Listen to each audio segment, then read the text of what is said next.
साल 2014 के बाद देश को एक नई सरकार मिली। वादा था भारत को विश्व गुरु बनाएंगे और दुनिया में एक नई पहचान दिलाएंगे। लेकिन भारत विश्व गुरु बनता उससे पहले ही नरेंद्र मोदी की क़यादत में बीजेपी ने प्रचंड बहुमत की सरकार बना ली। लेकिन सरकार में आने के बाद नरेंद्र मोदी के बड़े बड़े फैसलों से भारत विश्व गुरु तो नहीं बना, लेकिन दुनिया की नजरों में हंसी का पात्र जरूर बन गया। पीएम मोदी की विफलताओं को गोदी मीडिया और उनके चाटुकार एंकर दिन रात सफलता बताकर प्रचार प्रसार कर रहे हैं, लेकिन आम जनता बेबस हो चुकी है।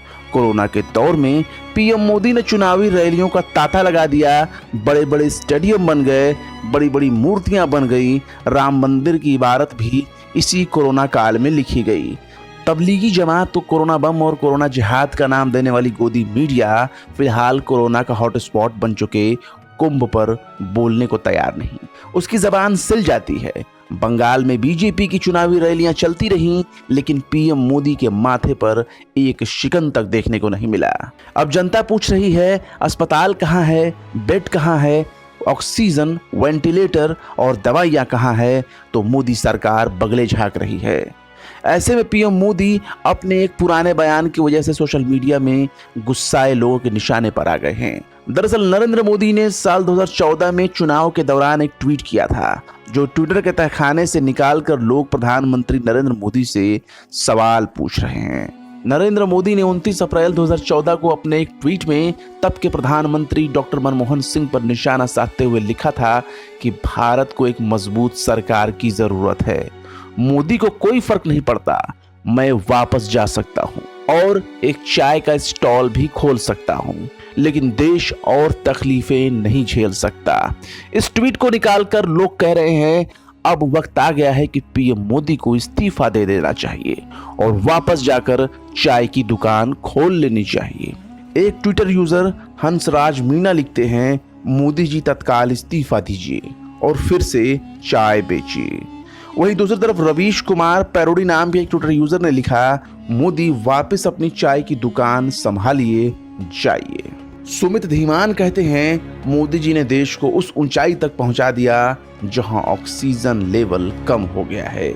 मंडालोरियन नाम के ट्विटर यूजर एक पोस्टर शेयर करते हुए लिखते हैं, अच्छे दिन, और पोस्टर में लिखा हुआ है, बुरे दिन वापस दे दो।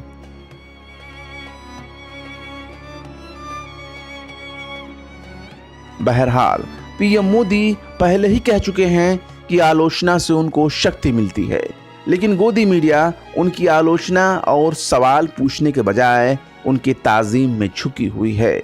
लेकिन अप्रैल महीने की शुरुआत से लेकर अब तक पीएम मोदी के लिए आलोचनाओं की बाढ़ सी आ गई है।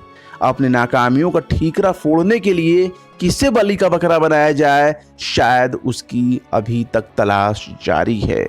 लेकिन लोगों की जिंदगी अस्पताल से शुरू होती है और बिना इलाज सांसों के टूटने पर खत्म हो जा रही है। शमशान घाट में सिसकियां कम नहीं हो रही और बेबसी के आगे चिताएं ठंडी नहीं हो रही।